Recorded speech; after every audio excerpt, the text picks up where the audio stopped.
in the building, and we are headed into our afternoon session. Thank you all that have stuck it around. Good to see everybody. I hope your lunch was good. Hope you enjoyed the morning session. A lot of information. This is Criminal Justice Reform, Building Bridges 2021. We want to thank everybody that's been with us so far. We are going into behavioral health.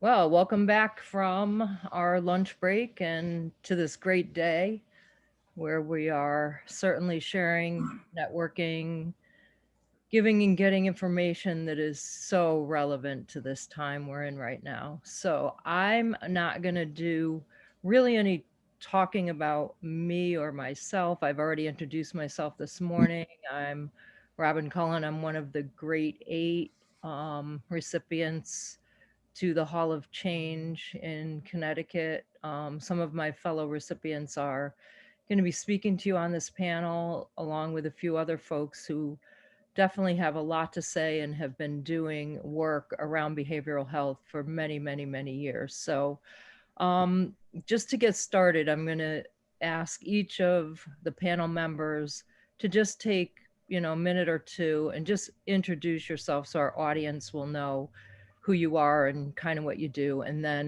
we'll get into some questions for the panel, and then we'll save a little bit of time for questions for the audience. So I'm not sure, did Senator Austin join us yet or no?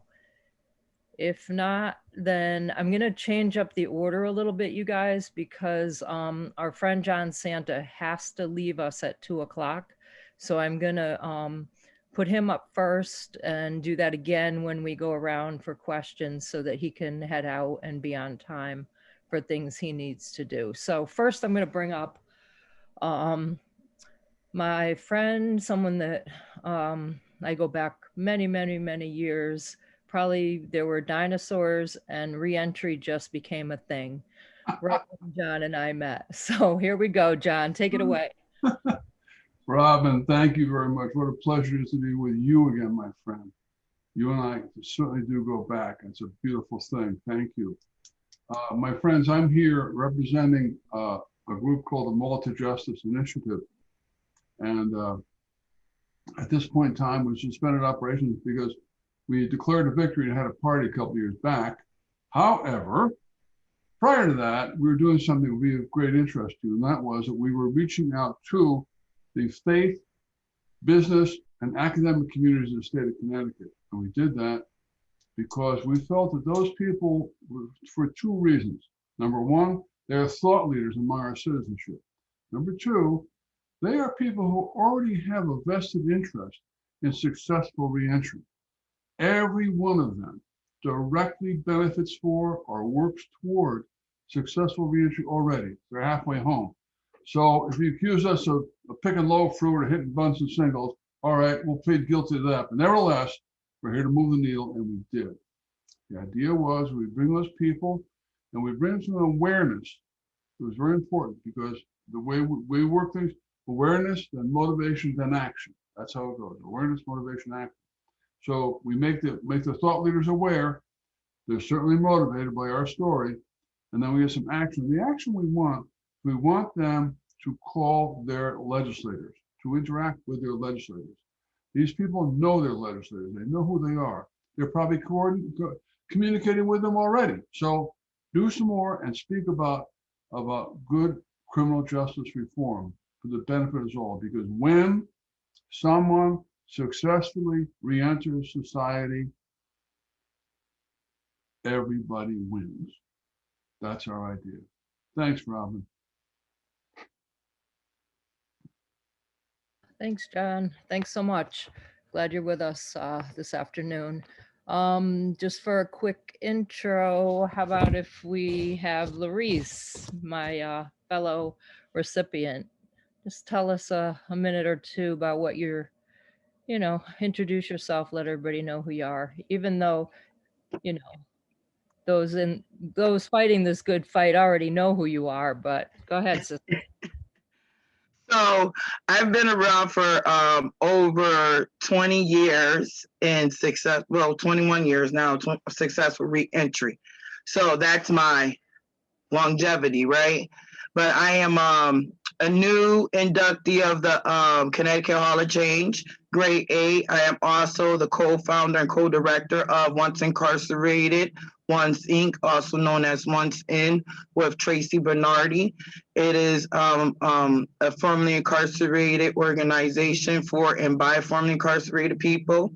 We host a peer support group for people inside and outside. Inside because we get information, we share with people on the outside so we can get resources to the people on the inside. And also peer support for people in reentry on the outside.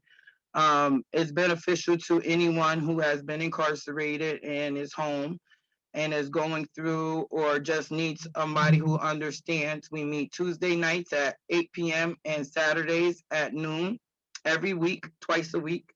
And I am the author of Button's Journey, my first 2 years living with PTSD. It is a real time, biography of what I was going through in 2015 when I first started having my seizure disorder due to post-traumatic stress disorder, post-prison disorder, because I realized it is now a disorder, post-incarceration. And with that, I'm done. Thanks, LaResse. Look forward to hearing a little more from you in a bit. And next, I want to have another fellow recipient, Kelvin Young. Please introduce yourself and tell us about, a little about what you're doing. Go ahead. All right, Robyn, thank you so much. And again, it's an honor to be on this panel once again with my fellow grade 8, being a part of the Connecticut Hall of Change. It truly is an honor and a pleasure. So thank you so much for having me to be here today. Again, my name is Kelvin Young, and I'm the community health worker for the Transitions Clinic here at Intercommunity Healthcare in Hartford, Connecticut, where I work with our returning citizens, people coming home from incarceration, and I connect them to quality integrative healthcare services that we offer here, such as primary care, such as behavioral health care, as well as addiction recovery services. We also provide peer support. One thing I like about this position is one of the qualifications requirements that you need you have to have that lived experience. And me being previously incarcerated, I fit that bill, so to speak, and I was able to provide peer support to the people that I'm working with that's coming home from incarceration. We connect them to different community resources to help them to address some of the social determinants to health, such as housing and unemployment and education. And, I facilitate our second chance support group for people. And we talk about all kinds of different things that we face, that we challenge coming home from incarceration, And I'm also a certified sound healer and owner of Kelvin Young LLC, which I have opportunities to offer sound healing for people from all walks of life throughout the United States, which I'm grateful for. I'm also a person that's in long-term recovery, most importantly, which means I haven't used alcohol or any other drug to deal with my mental, emotional distress since March 6, 2009.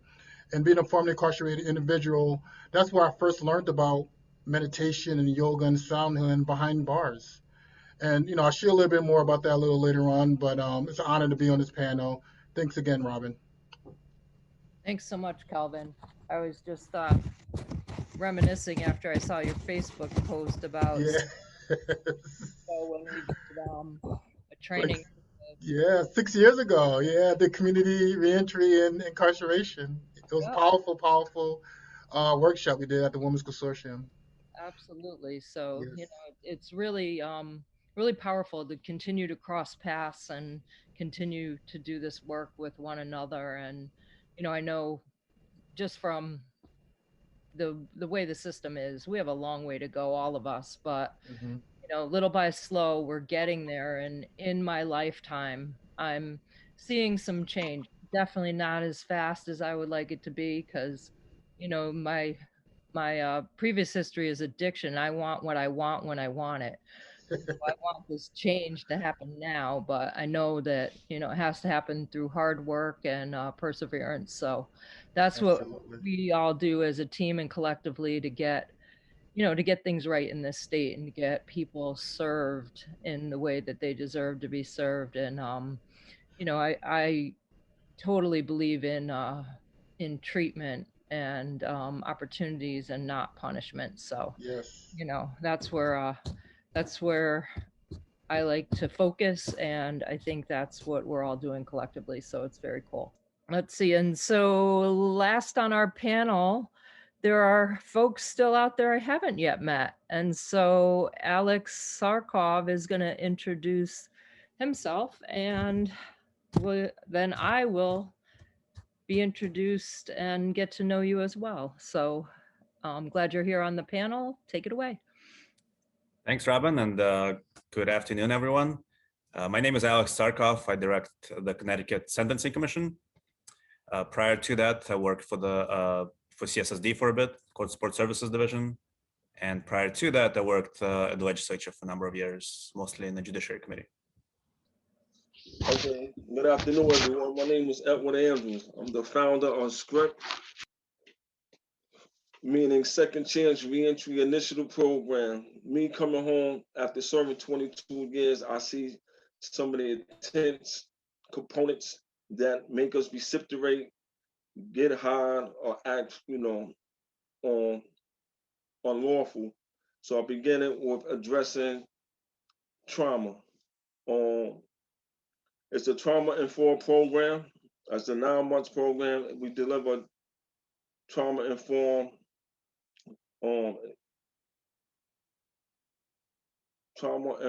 intervention approach. So we deliver educational and social services to the youth at risk and men and women who's returning home from prison.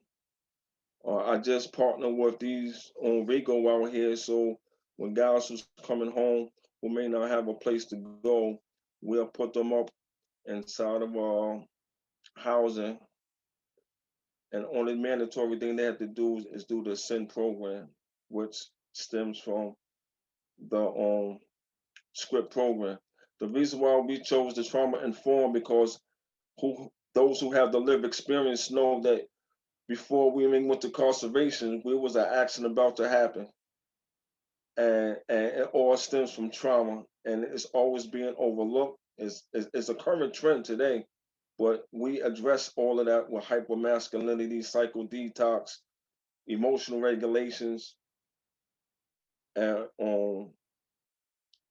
I'm here just to sit on this panel because Mr. Daryl McGraw had invited me. So welcome. I feel like this is home. And everyone on this panel might be talking my language, which I highly respect. Good to meet you, and I'm definitely glad you're here. And if Daryl brought you on, then I'm gonna be a believer that you definitely have something important to say and share with our audience and, you know, with our other panel members. So good that you're here. So I think I'm gonna pose a question to my good old friend John Santa over there. I know, John, you started to talk about how you focus on the faith, business, and academic communities of Connecticut. So maybe you want to just expand on that a little bit, and then tell us what you'd expect to happen when your message is received. Go ahead, John. Thanks, Robyn. Thank you very much. You know, our name Malta comes from a group called the Order of Malta, which are Roman Catholic men and women who work on behalf of the sick and the poor. And prior to our starting things here at Malta Justice, the order had not been doing any work at all in prisons. Today, I'm pleased, proud, and happy to tell you that the next Zoom I have to go on is my colleagues all across the nation, the Order of Malta. And we are active in 37 different states doing all kinds of different things, one of which is very successful these days, called a Pen Pal program, where through very disciplined monitoring of communications between people and inmates, we can enhance their lives significantly. So in any event, that's where we began. And we did things on, religious sacramental preparation, blah, blah, this and that. Then we got on our board a very good mutual friend of Robyn's and mine, Deacon Dennis Dolan. See, Robyn's shaking her head. She knows that. She knows Deacon Dolan. That's right. Thumbs up. He's a great guy. Okay, and he's a Roman Catholic deacon. He's an ordained guy. He's married and all that, but he's an ordained guy. And he comes to our board one day and he says, you know, it's great we're doing this religious stuff, which, by the way, is terribly hard because it's really hard to get to pierce the veil of the prison to get in and do that. He said, but you know what? Irrespective of how much someone has enhanced their spiritual life, if they get out and they can't get a job, it's back in, baby. It's back in. He convinced us to move from Sacramento Prep to Educate and Inform, and we thank Dennis every day for that. And we feel, as Christians, we feel it's the most Christian thing we can do to help people get a job. So there you go. And so what I want to say is, along the line of doing what we did, we published this book, which some of you recognize, The Justice Imperative. And I want to give a big shout out to our friend Diane Serapina, the Tao Foundation, as well as Leonard Tao, Emily Tao, the wonderful Tao families, the generous people who were a very important part of supporting us to bring out this wonderful book. And by the way, still available, Amazon.com. I think it's about $10 or something like that. You can't go wrong. It'll tell you, it'll be a good background on what's going on in the criminal justice system in Connecticut. It's a little bit dated, but unfortunately, it still is true. So go get it. In any event, what we recognized is that the overwhelming majority of people going to prison are mentally ill and or addicted. So when you got that, when you have, let's say back when we had 20,000 people in prison, and back when, let's say, mentally ill and addicted was 60%, 70%, could have been higher. 6 times 20 is about 12,000 people. We got 12,000 people with mental illness and or addiction issues. And what are we treating? Not that. We're putting people away. We're not treating them. To me, and to us at Malta Justice, it was a lot like taking a person with diabetes and putting them in incarceration and then not giving them insulin. And that's what we do when we take mentally ill people. So kudos to the now ephemeral Senator Austin. I'm sure she'll be here soon enough. But she is a woman who knows of what she speaks. She's a former correctional officer. And she came to us on the Sentencing Commission. By the way, I'm vice chair of the Sentencing Commission. I serve with Alex Tsarkov on that. Nevertheless, she came to us and said, you know, it's about time we focus more on people with mental illness. And thanks to her, we're doing that. I think Alex can tell us, but I think we got a bill in the hopper or something coming along. Don't we, Alex? Isn't there something coming along? I think. So we're on our way to doing that, and it can't be soon enough. So here's what we're going to do. This is crazy. Instead of treating the symptoms, i.e. crime, we're going to treat the problem, i.e. addiction and mental health. So Robyn, thanks for doing this panel, and thanks for letting me be part of it. And Daryl, thanks for letting me be part of your great program here. You've done a great job with us, Daryl. Thank you very much. Thank you. Thanks so much, John. Definitely, you know, where a lot of focus needs to be. And, you know, I know that for many, many, many years, you've put in the time, and, you know, in a different way than some of the rest of us put in some time, but, you know, we're all in it together. And, you know, I remember back when I was at York, Deacon Dolan, and the work that he did on the inside, and he's still, you know, he's still in all of our corner doing what he's doing from his position. So, you know, lots. And by the way, if I might come back in just one moment, Robyn, I remember when you and I got to be friends early on, you told me about how hard you tried to get into the AA program at York, and you couldn't get in. There was no room, right? No, they didn't think I had a problem. Oh, so, man. Yeah. So the real short story of that, John, because I was at York for a DUI fatality, I had, you know, an alcohol-related crash. My girlfriend died in the crash, but my level, whatever those classifications are, didn't show my substance abuse high enough to be able to get into an AA program or the Marilyn Baker program, which was the substance abuse program on, at the facility. And so, I just, it was unimaginable that I didn't score high enough, but I wasn't about to, up my substance abuse, certainly not in prison, just to get in the program. So luckily there were other things that I was able to do. And it was 9 months until I got into an AA meeting, and I never was able to do that other program, but I remained 25 years sober. So, there's certainly other ways to do it, but it would have been great to be part of something like that in the prison. So yeah, thanks, John. Sometimes, there's things that are part of our journey that we need other people to remind us of, and, the things we think we would never forget. So thanks, John, for that. Appreciate it. So let's move over to LaResse. LaResse, I want to ask you, you were talking previously a little bit about PTSD. So maybe you want to share a little more about PTSD and, maybe that and post-incarceration trauma, pre-incarceration trauma. Maybe get into a little of that too. Is that something you're willing to share with us? Of course, that's what my book is all about, right? So it's interesting because everybody is really on the whole being trauma informed, and I'm on the whole be trauma responsive, because I've been re-traumatized by housing, by homeless shelters, by just in the questionnaire themselves, because I have to relive the moment of what happened to me. I have I defended myself in a fight and I caused someone's death. Connecticut self-defense law says that because I was trapped, even though I was outside, I was still trapped.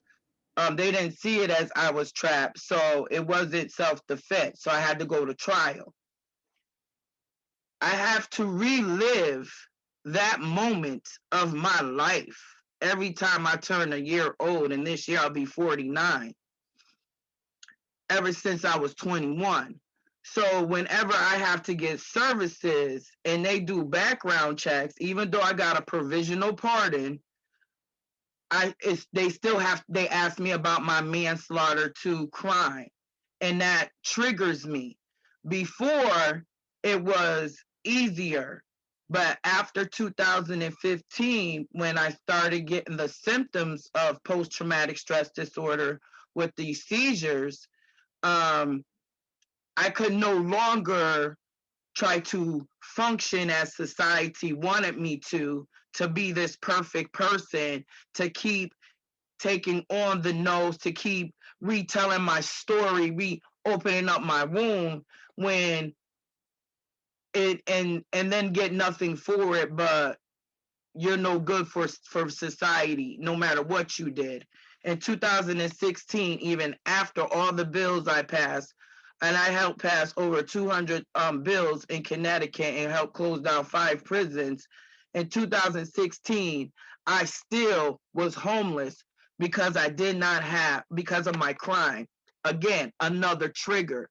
So I began to write this book to heal.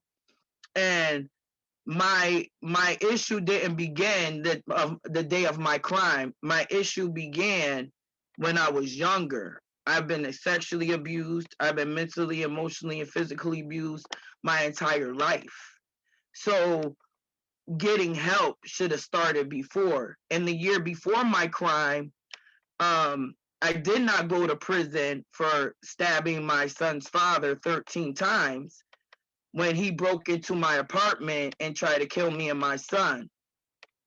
Nobody brought that up in my case. And nobody addressed that during my trial either, that I was already having post-traumatic stress disorder and terror when those 2 girls came to my house and jumped me. And that, I believe, should be a defense for anyone who suffered as much trauma as I have.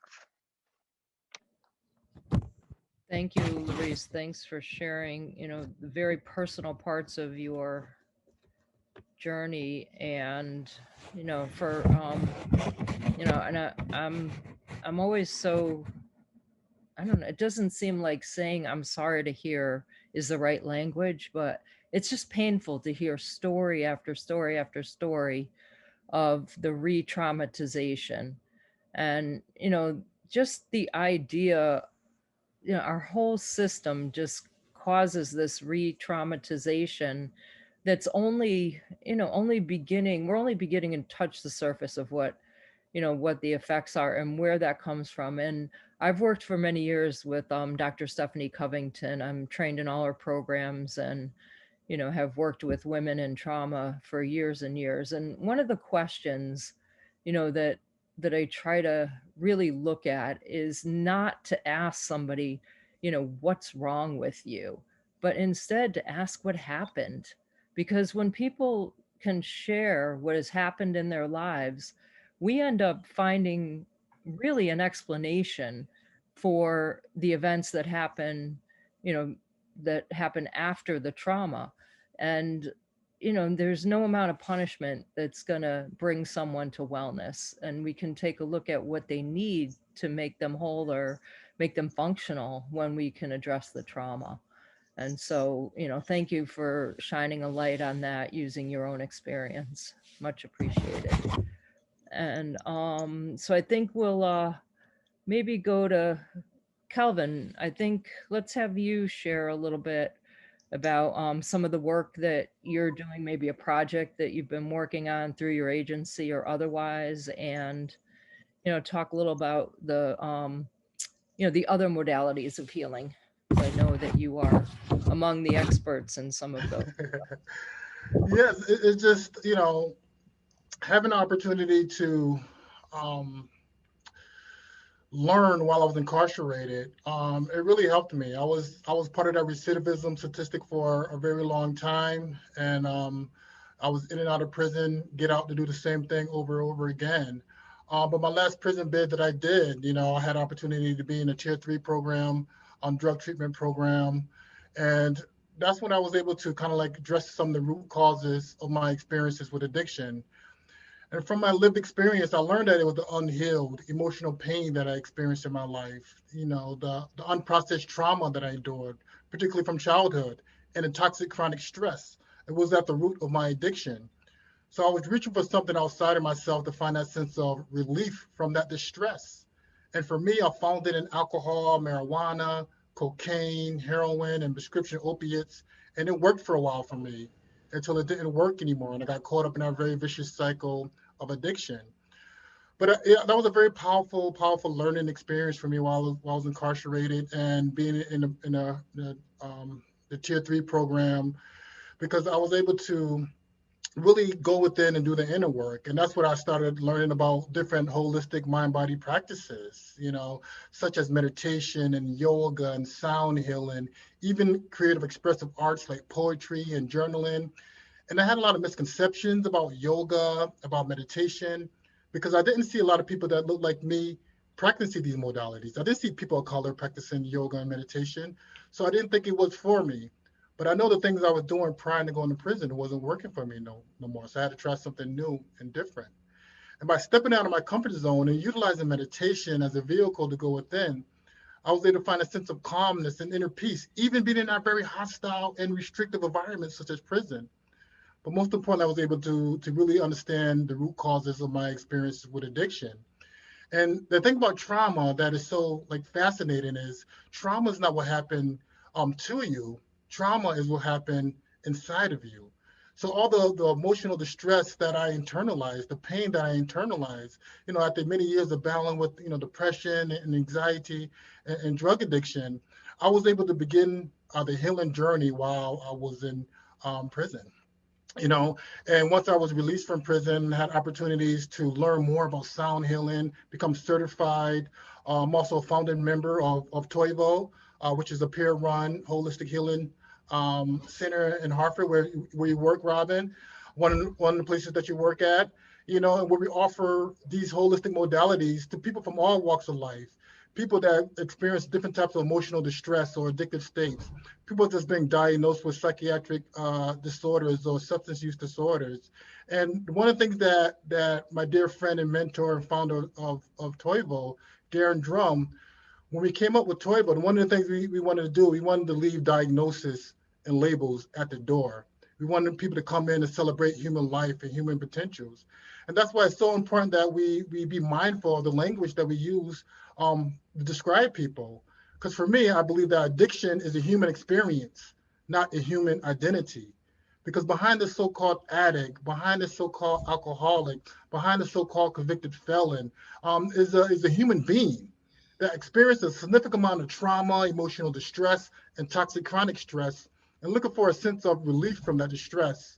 And we live in a culture and a society that conditions us to reach for something outside of ourselves when we're dealing with any type of pain, whether it's a physical pain or emotional pain, And it's so important that we be mindful how we describe people with their lived experience, and really provide the support that people need when they're coming home. And from that lived experience, I have opportunities to go back to the prisons now through the front door, and offer sound healing sessions, provide peer support to people in the DOC. And now we're under COVID-19, which is a physical and mental health crisis as well too.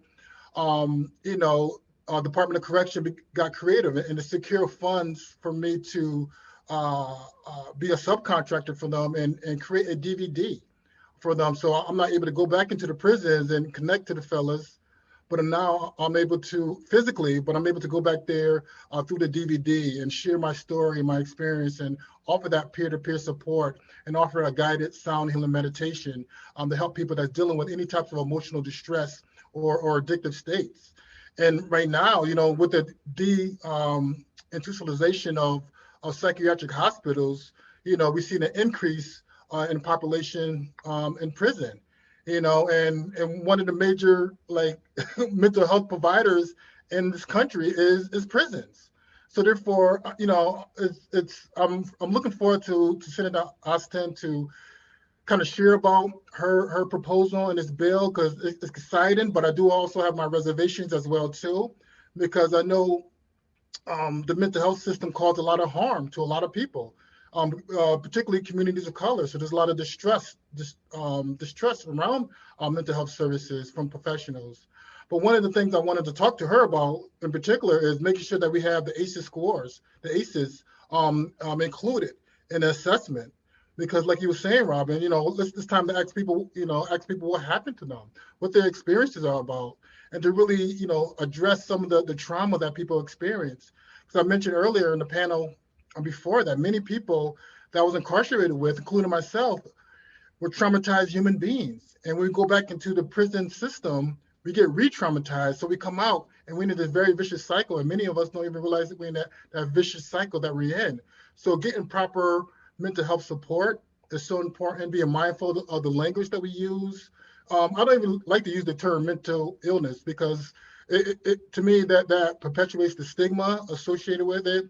I like the person-centered language first. If I had to describe somebody's experience with emotional distress or addictive states, I would use first person language first. A person with a mental health condition, or a mental health challenge, or the case, or a person with a substance use disorder.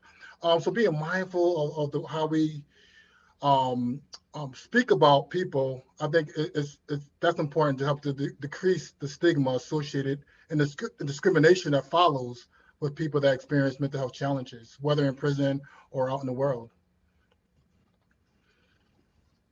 Thanks so much, Kelvin, for sharing just your personal journey, the work you've been doing, what you've been called to do, and really bringing that the idea of the human being back back to center. And I think that we have to meet people where they are, have an understanding before we can help people. And I just think that the idea, the objective, wouldn't it be to just help people wherever they're at, and to provide, provide what people need. And, people basically need what they didn't have before they got to prison, whatever Mm, that. And so if it's to become stable in any way, shape, or form that they can, then, that's where the beginning has to happen, and building that foundation. And, I know that all of the work, or much of the work that many of you are doing, is, focused in that area. So, we just have to continue, moving in that direction. And, we've created quite a flow in the past 20 something years that, from the beginning, building bridges and all the things that happen. So, mhm. I just really am grateful for the heart and soul, many of the people that are here that keep doing the work, and, remembering that we are working with human beings, and that change is possible, and That's people, right. deserve that leg up. So thank you so much. Thank you, So Robyn. you're welcome. So I think, how about if we move to Alex now? And maybe Alex, kind of the same question, just share a little bit about what, maybe a project you're working on now, or some of the work you're doing and direction you're moving in. And, maybe how people that are in the audience might be able to get involved or help, because, I know most people here are certainly stretched and overworked, but there are times where people can just really move in a direction when there's a calling for it. So if there's something, something specific, please let us know. Sure, thank you. Sure. So the commission recently received a request from Senator Austin to look into some of these issues, mainly the prevalence of mental health, illness among incarcerated individuals, and also things like, looking at sentence length, comparing sentence length of those incarcerated with mental illness and without, which is a more difficult question. And that's what we did. We got some data from the Department of Correction. What we were able to get was essentially a snapshot of everyone incarcerated at the time, some demographic information, sentence length, and also the mental health classification score, which is really what the report focused on. Everyone at DOC gets classified, and this is not a mental health diagnosis, but rather, well, I would describe it as a supervision and, I guess not a supervision, but management tool. It's the internal management tool by the Department of Correction, rather than diagnosis tool. And we ran some numbers, and perhaps it's not surprising, but there are a lot of people who are incarcerated with various mental health conditions. We'll put the report, the link to the report in the chat, so you can see that for anyone interested in reading the whole report.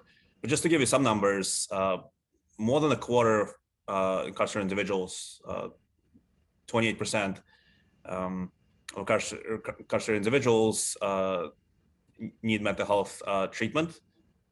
85% of women at York have mild to severe mental health disorder, which was really surprising to us. That's a pretty high number. So we have 28% of people needing mental health treatment, and another 40% with a history of mental health disorder or a condition that's mild enough that they don't need treatment. So you add those two numbers together, and that's almost 70% of people who either have a real mental health condition or real history, potentially needing treatment. And so all of this raises, I think, some really important questions about why that's the case, and what can be really done about it. And there are real limitations with the data set that we had too, because it does focus on mental health classification rather than mental health diagnosis. And so going forward, we're trying to get data on the actual diagnosis, so we can see how incarcerated individuals compare to people out in the community. So we can see exactly, how many people have anxiety disorder or depression or psychotic disorders. and how does that compare to the situation for the general public? Because just looking at the 70% or even 85% of women needing or having mental health conditions, I'm no expert in these topics at all, but it really seems inconsistent with what we see out in the community. And so, I think the state has some real serious choices to make about what types of systems to invest in. And if we don't have proper supports for people out in the community, a lot of people will end up in different systems, right? And that could be emergency room, inpatient care, or Department of Correction, which of course is extremely burdensome, not only incarcerated individuals, but their families and on victims. And it often doesn't bring too much public safety, right? And so I'm glad to be part of this conversation. I think we're only at the beginning of this, and I'm not sure if Senator Austin will be able to join us, but it's my understanding that some of our research has led to Senator Austin introducing some legislation that's going through, that's being debated this session, but she would be probably the one to talk about that. Thanks so much, Alex. I appreciate your, adding additional information here, sharing the work you've been doing.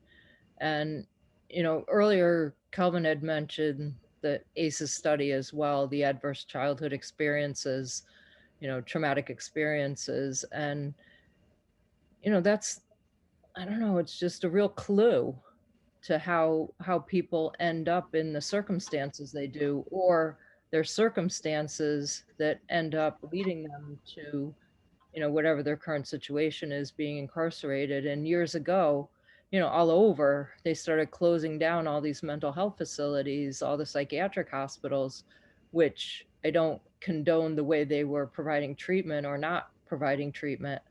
But I think that, Department of Corrections is not, the umbrella that we should be putting over mental health, that's for sure. So hopefully we're going to be finding other ways to use the resources we do have and add in some new ways of treatment and, offer people what they deserve, wellness. I hope that that's the direction we're moving in. So I think let's go to Mr. Edward Andrews and hear possibly a little bit about what you've been, project you've been working on, or something that you're focused on, a way that maybe people listening or in the communities around us can help. And, just give us an overview of what that might be. Take it away, sir. Yes, thank you. We currently right now is working on.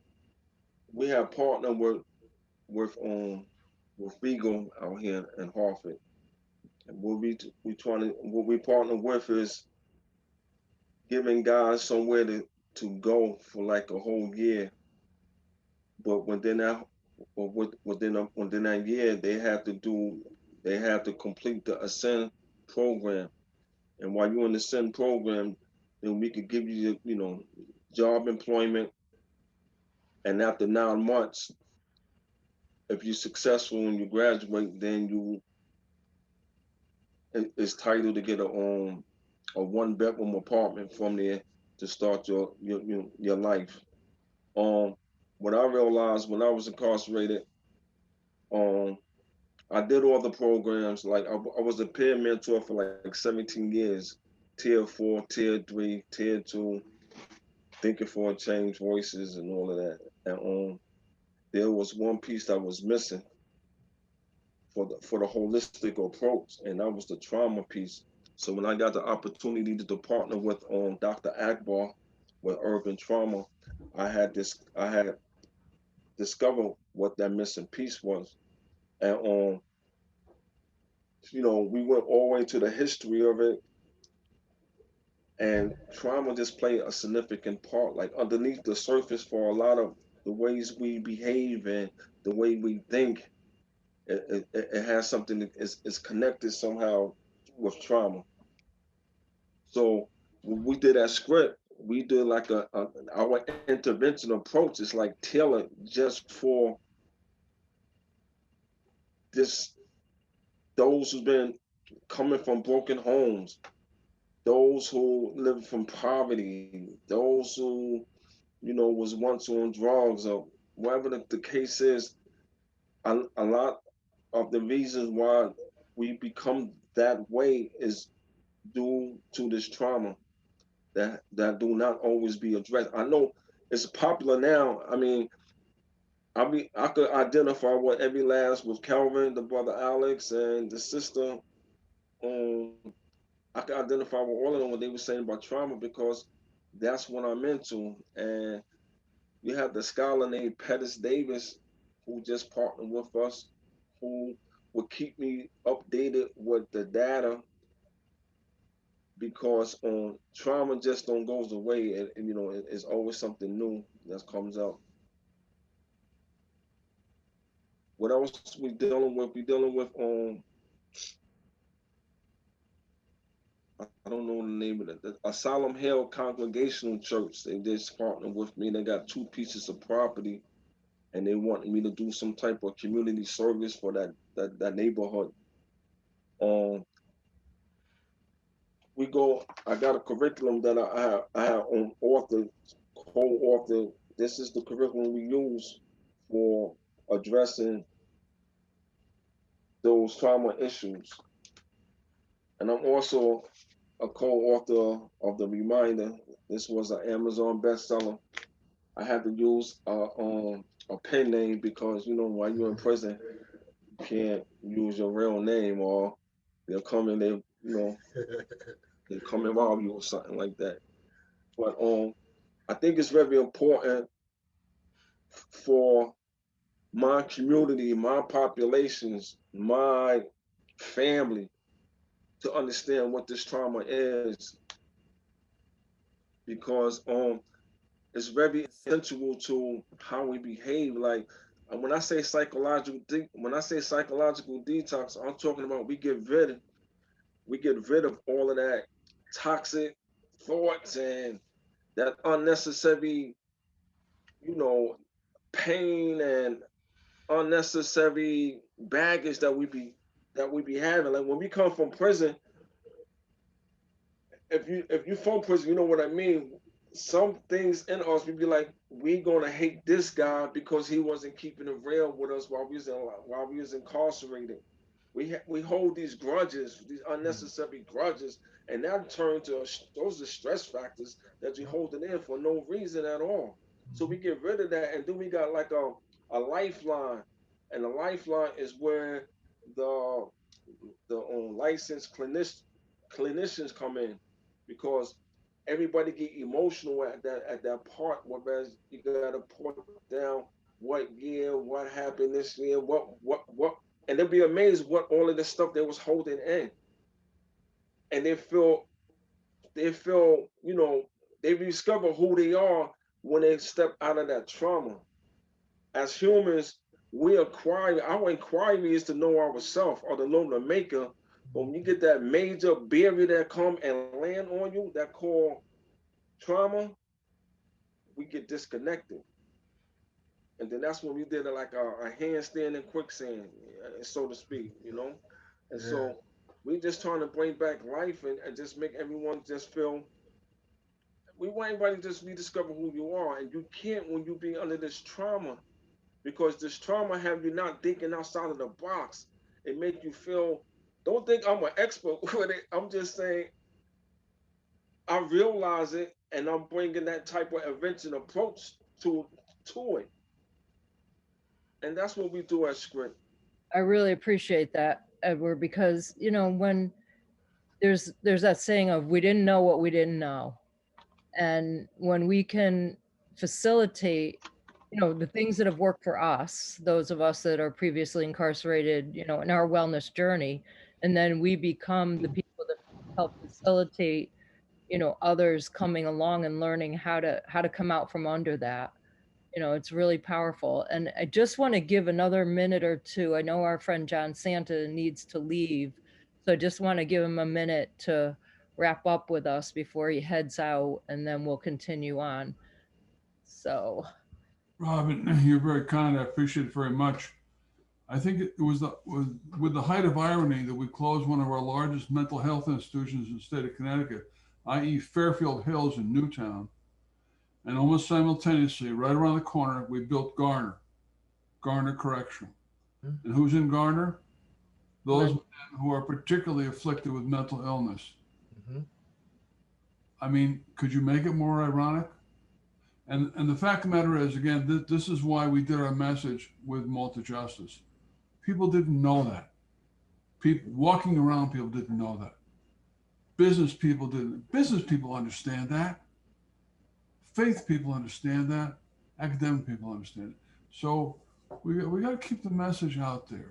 Keep it out there that we can change. There's better ways to do this.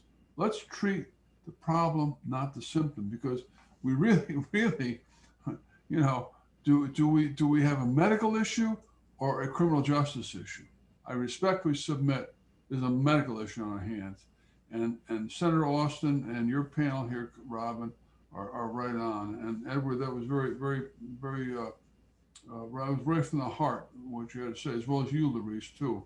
It was terrific. And Kelvin, you've been very wonderful in sharing that with us, because there's a lot of pain there, a lot of trauma there. My goodness. And we have to regard that. We really do. So God bless you for hanging in there. Robyn, always a pleasure to be with you, my friend. And sorry I can't be with you more, but as I say, my friends in the Order of Malta, we're meeting. As a matter of fact, we're working on a program called the Pen Pal program. And we're trying to get it going nationwide, where people, just regular people, write letters to people who are incarcerated. And of course, it has to be done very disciplined, because there can't be any actual names, but you can't reach out to people and make them feel like human beings. And isn't that the struggle we all have? To feel like a human being. Really it is. And that's the thing about incarceration, that it is so demeaning of and so detrimental to our feeling, our ability to be a human being. My God, we free people have no appreciation whatsoever of how important that is, or how corrosive our correction system is. Correction system. Isn't that a hoot? Isn't that a hoot that people have the nerve to call it a correction system? When so damn little correction goes on. I wish they'd just call it a punishment system, and then we'd say, okay, we got a punishment system. Or alternatively, let's make it a correction system. And Robyn, I think you can do that. My friends, thank you so much. Great to be with you. I'll be back tomorrow for the rest of the conference. We're part of it there anyway. Daryl did a great job here. Thank you very much. See you guys. Thank you, John. thanks so much, John, always a pleasure. Robyn, you guys are doing good, man. What's going on, man? Hey, Edward Andrews, let's go, man. Alex, everybody, man. Y'all acting like y'all must have had too much for lunch or something, man. Y'all like in cruise control. You know how we do this, man. You know, I really appreciate a lot of the conversation that was said, and I just wanted to jump in real quick and really focus it, like, before you guys wrap up. You know, a lot of this we've been talking about is around human rights, right? Human dignity, all these things.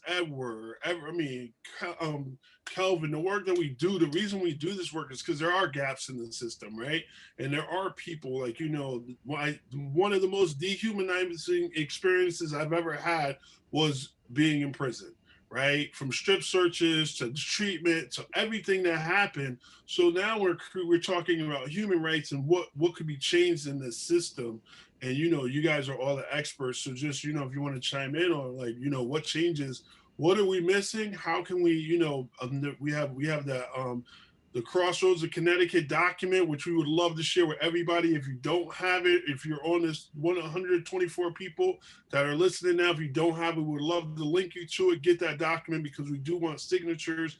At the end of the day, we want action steps. You know, we're not just doing this because nobody has nothing to do. We're doing this because there are people that are depending on us to make change, that are sitting in cells right now, that are praying for change. So this is why we do this work. So thank you. Thanks, Daryl. I'm glad you said something about that. It was human rights. You know what I mean? Because here's the thing: when we give a name to something and attach it to something negative, that name becomes a thing. Inmate, ex-offender. You know, uh, and it makes us different than what we are, so that we can look at ourselves and feel better because we're not that. So what the grade 8 does is says, in spite of that, I'm still a good person. Matter of fact, I'm a greater person because look at what I've done with that trauma. Look at what I've done with that experience. Look at what I've learned. Why, even though you may not have been incarcerated, you still sick and suffering, don't know. At least I'm aware and I'm doing something about it. And maybe prison was my eye-opening experience, if you will. However, that's what it is. And like, I had to write to get 6 different therapists for my behavioral health needs, because it wasn't just one thing that was going on with me that I needed to address. And I had to compartmentalize it, because that's what survivors do. We compartmentalize our emotions and our trauma and our experience. And when mine's imploded, I now have the seizure disorder. You'll see me tick and things like that. But Button's journey is all about that. Like, many people say, well, what is it like having PTSD? When I tell you it's real time intel information, I mean, you can read in my book, on one significant day in the morning, I felt like this, and this was going through my head. By midday, I was ready to commit suicide, and I had to call 15 different people to survive, because that's what trauma does. It makes you feel less than. It reminds you of that traumatic experience. And if it's sexual abuse trauma, or if you cause someone's death, you got to deal with multiple things all at once. And it helped me heal. It got me out of my room. And I still have triggers, but I'm more aware of my triggers. So I believe inside DOC, there should be coping skills for everyone, regardless if they have been on some scale or not. People need to know about tapping. That's helpful. Meditation. I do a 5, breath tapping, inhale, exhale meditation. There needs to be, like I said, more social services in rural and suburban communities. So, and more money and resources going into the education department for behavioral health services to address the youth. Because we have children who are in school who are dealing with the stress of being a child of an incarcerated parent, or a juvenile labeled as a behavioral problem. You're going to jail anyway. We gave up on you. We need more awareness, and we need more, like I said, coping skills, because 8% of the United States citizens, residents, whoever live here, that's the state of Texas, have some form of post-traumatic stress disorder. It's not just for veterans. And my mantra is, I pave my pain into power, and I give, because I know my story can save a life, just like somebody's story saved mine. Thank you so much. And to add on to what she was saying, I mean, I'm glad I met her. I'm glad I was on this panel, because, I mean, I can identify. It's not how many mistakes a person makes in life to determine who and what they are. What's her name? LaResse. LaResse, you sharp. I like you, LaResse. I'm glad to meet you on here. But it's like, it's not how many mistakes a person makes in life to determine who and what they are. That's when they come with that label theory. And then we associate ourselves with it psychologically. But if what that person does to their life after those mistakes to determine who they could become. I'm like the black sheep of my whole generation, right? Well, my family at least. And when I came home, I'm the first one who, graduated from college, with my bachelor's, I say that when I was working in the halfway house, I say, it's a big element that's missing. I mean, the halfway houses in a lot of these programs. I'm just dealing with lived experience. I'm not putting no program down. I'm just saying that if a person ain't that determined, then no programs ain't going to work because there's a missing gap. There's a lot of band-aid effect. The band-aid effect is they get the numbers and send you on your way.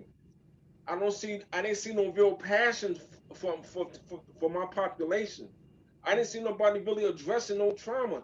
A lot of services they got is just AA. And if they think you on some another level, they'll send you to IOP or Wellmore or something like that. But I'm saying for someone who could really centralize that trauma, like script, a 4-phase, it's a multi-phase approach of venting, and it deals uniquely people with their issues with trauma.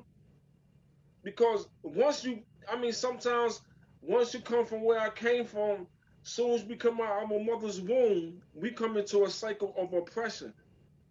It's mandatory that we go. It seems like it's mandatory that we got to go through that, and then we are looked down as some scum because our behaviors.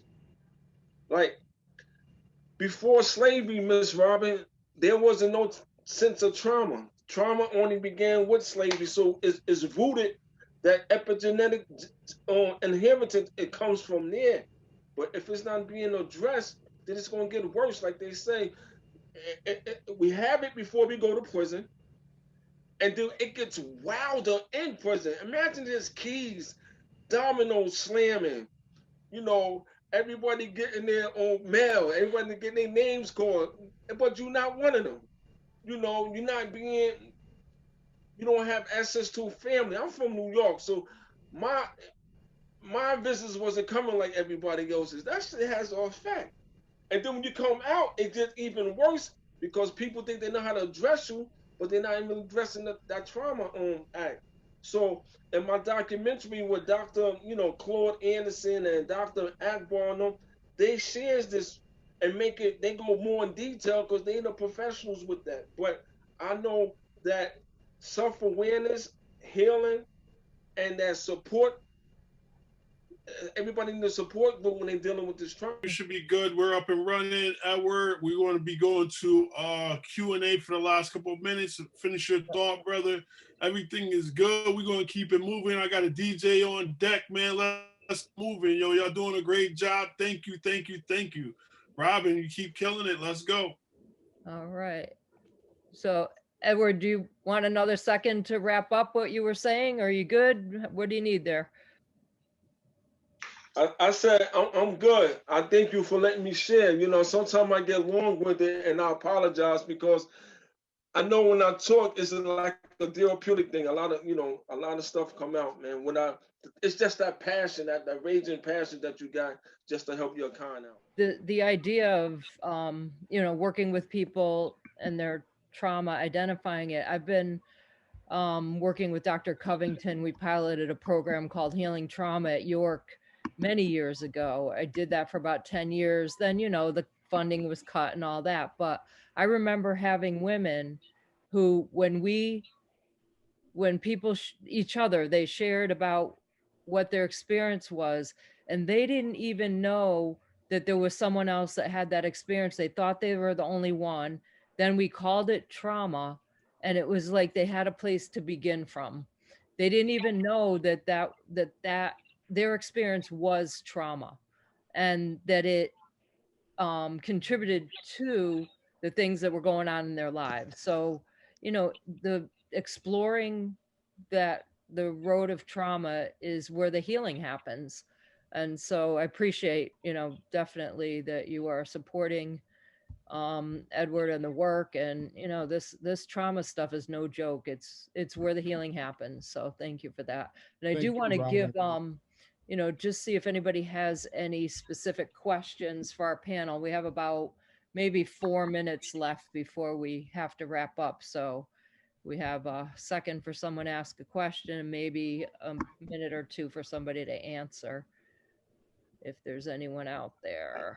I had a question. It was based on something in the chat, Robyn. Sure. I know there was someone from probation mentioning the information shared, and through our work with the police training and accountability task force, we had the benefit of being introduced to someone at the Department of Social Services who mentioned that essentially a lot of folks are on Medicare or Medicaid going into the system, and yet within DOC that the information shared, the patient-centered health it kind of becomes a black box. And then so the continuity of care from before, during, and after isn't there, even though the system is available for it to happen. So I just would wonder if anybody has any thoughts on just being able to navigate your own care before and after incarceration. Well, I think, Andrew, thank you for the question. We're talking about caring for human beings, and, all of a sudden we have incarceration in the mix, and it's like a detour that, literally like a crash, and everything goes off, I don't know, goes off. So if there were a way for DOC to actually be willing to provide care, which that's the barrier, that if we did have this, like-minded idea throughout our state and our nation, that, people begin where they are, they have circumstances, trauma, the mental health and wellness stuff that they need. And then should they end up in prison, the crime is a symptom. The trauma is what led them down that path. So if we can intercept and have the Department of Corrections be a place of continuing care, it probably sounds ridiculous to, the system that has been in place for hundreds of years, but it would make sense to those of us that understand trauma. And so, I think that if there's a way to advocate for, some type of continuing the information, that the information follows the person, but it's not, the fact that when these things are held against people, that's where the danger happens. So when people disclose things about themselves in an unsafe environment, there's nothing good that's going to happen there. So it would have to take a shift to become safe to do that for people. So. We fought to get Department of Correction to include rehabilitation and reentry into their mission statement. I think it was 2012. And that's when they start hiring more social workers, and then they start doing the whole reentry, exiting services with connecting with outside resources through the reentry roundtable discussions after being the box. Alex was there, I believe, during that time. I'm not sure if you was the aide then or not, but in judiciary. But we pushed that, and so DOC is supposed to change their training, not only of having services inside, but their training of their corrections officers who deal with daily on the day-to-day of people who are incarcerated, on being some kind of empathy and sympathy training for people, especially in the mental health units and those who are, they quote unquote, high risk, right? But I think they should do that for everybody, not just those who are high risk, because obviously everybody going into the system, Everybody's high risk. Everybody.